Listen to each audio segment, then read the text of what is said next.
Our third tip on novel ways to create fat loss during the day. Now, what I like to do, as I talked about in our first tip, are these short interval sessions throughout the day where I give myself a target and I really just bust my butt to try to achieve that target. Doing that a couple times is going to kind of like unlock the floodgates for further fat loss, because it's going to allow us to sort of access those higher heart rates and start that process of EPOC. From then, it's kind of like, if you've ever sprinted on a treadmill before, you'll find that, you sprint really hard, and then when you're doing your jogging, you're walking, you sweat easier. And it's kind of the same way with, any type of exercise after you do that. So what I like to do, interval training in the morning when I'm fresh, get that out of the way.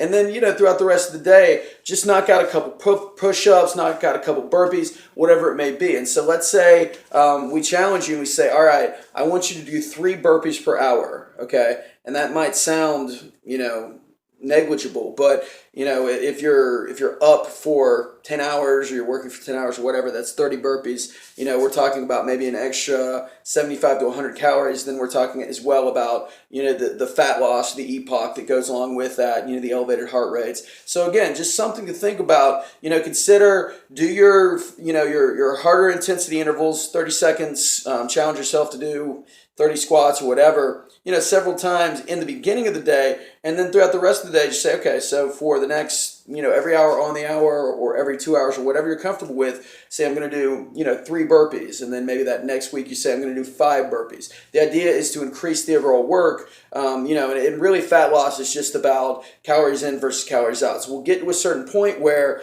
in addition to our walking and our 10,000 steps, this stuff will inevitably put us over the edge, okay? So that's going to be the value of it, and it's not a huge investment in time, and I think that's the biggest thing. So that all of that stuff, just cumulatively together, is going to make the biggest difference as far as changes that you're going to see in your body.